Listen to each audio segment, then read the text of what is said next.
Let's now head straight to the heart of action, the capitals that are shaping this war. Joining me are WION's correspondents, Anas Malik from Kiev, Simon Marks with us from Washington, D.C., and Rosie Bichard from Brussels. Anas, let me come to you first. Tell us about the situation in Kiev right now. You have been speaking to the locals as well. What have they been telling you?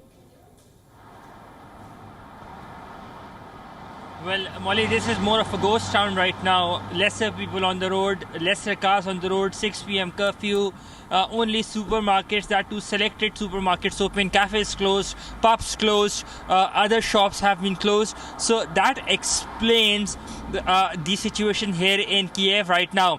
Now, just to give you an account, there have been shelling that has been heard in the distance, and just before I went for this live, literally just minutes before, the city administration, the Kiev city administration has confirmed that as a result of Russian shelling, just a while back, we earlier heard two big bangs or two big booms in the outskirts of the city. The city administration has confirmed that 13 people have lost their lives or gotten injured in Markhiv area, that is towards the western side of Kiev. It's in the outskirts, but in the western side of the city.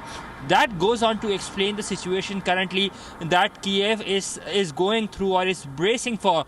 There are more and more military convoys on the road, more and more checkposts on the road, stringent checking that has been done, and you are being asked to carry all of your identification documents as well. The people here, they are angry at the international governments, at the international community. They are in support of their government, but at the same time, they are a bit skeptical with regards to this new rule or this unsaid law per se, which basically bars people from 18 to 60 to travel abroad. Molly? Right, Anas, tell us about the Russian troop advancement towards Kiev and the military gains that Russia has made over the weekend. Well, the Russian troops are literally around at the gates of Kiev. It won't be wrong to say they're just 27 kilometers from here in Irpin, where the war has been ongoing, where the fighting has been ongoing, and fighting has been at street-to-street level, quite literally. It's just 27 kilometers from Kiev. As I talk to you, we just heard another boom. It's again in the distance, so you don't know where this, what this boom was. But presumably this was one of those again from the shelling that is being done. Coming back to your answer to your question, so the Russian troops advancement have been done. We're seeing that Kyiv has been fortified by the military, by volunteers. As I said, it's more of a ghost town, and it gives that feel of that calm before the storm. Molly? Anas, we're leaving it there for the moment. Thanks very much for helping us better understand the ground situation in Kiev. Stay safe. Simon, if I can come to you now. Volodymyr Zelensky earlier dialed the American president. Tell us about the conversation that the two leaders had and what further assistance America is mulling at this point.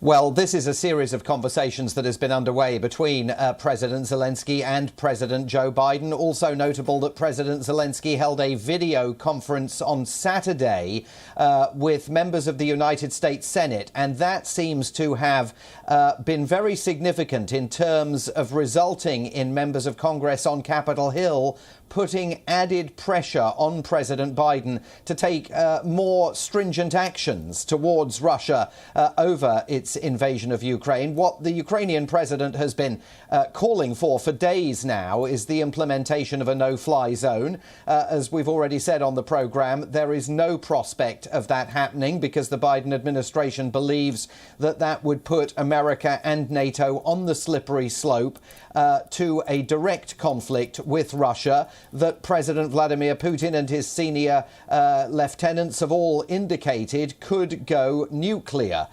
So the ideas that are currently on the table are, first of all, this concept of encouraging Poland to provide fighter jets to Ukraine, not the pilots, just the jets, and then the United States would replace those planes, backfill, in other words, the jets that get sent to Ukraine to assist in Ukraine's air defences. The Russians have already indicated that they see that as tantamount to tantamount to creating, in essence, a declaration of war by the West on Russia. So it's going to be interesting to see how that advances. The other idea that is fervently on the table here now is banning Russian oil imports. And we've seen the White House move strenuously over the last few hours to prepare the American public for that eventuality and the inevitable increase in fuel prices at petrol pumps from coast to coast.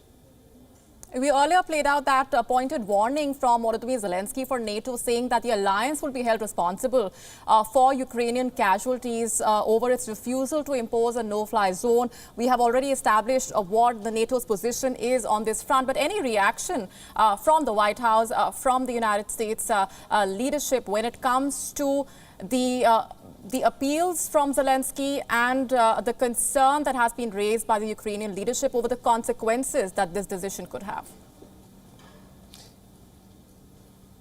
Look, I think there's no question that President Zelensky's presentation on Saturday to members of the Senate had an impact, particularly, we are told, when he said to them, "I may never see you again. I may not be alive to have another conversation with you." And that apparently concentrated the minds of those senators who were on the call. But for the United States, at the end of the day, the line remains the one between NATO and Russia. They don't want to do anything that is going to see NATO directly in conflict with Russia, even if that is at the risk, ultimately, of losing Ukraine. And one of the difficulties that the Biden administration is facing is that these harrowing pictures, I mean, if you look today at the front of the New York Times, which I've got right here, you know, right above the fold, the New York Times with the picture taken by its own photographer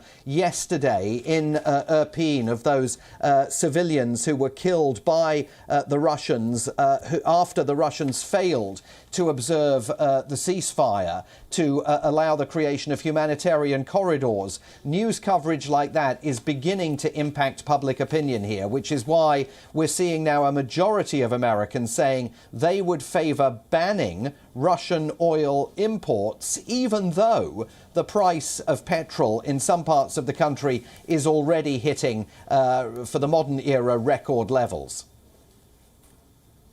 Right. Thanks very much, Simon, for those inputs and perspectives. Now, Rosie, coming to you, Volodymyr Zelensky wants the NATO to establish a no-fly zone over Ukraine. Reports say NATO is not in favor of that decision. What more can you tell us about this? Well, so far for NATO, a no-fly zone has been an absolute no-go. And the main reason for that is that NATO says having a no-fly zone or initiating a no-fly zone would mean shooting down Russian planes, and that would mean essentially going to war with Russia. And the NATO chief Jens Stoltenberg says that would lead to an even bigger war and even greater human suffering. However, we do know that the United States is in discussions with Poland on a potential deal to transfer military aircraft into Ukraine for Ukrainian pilots to use. So NATO allies have been willing and remain willing to share weapons with Ukraine, including lethal weapons. But so far, that no-fly zone remains off the table. And the key reason there is that Ukraine is not a member of NATO. And that means it's not party to the alliance's collective defence pledge known as Article 5, whereby any NATO ally whose security is threatened can expect defensive support from the others. Rosie Bishop getting us those inputs from Brussels. WION now available in your country. Download the app now. Get all the news on the move.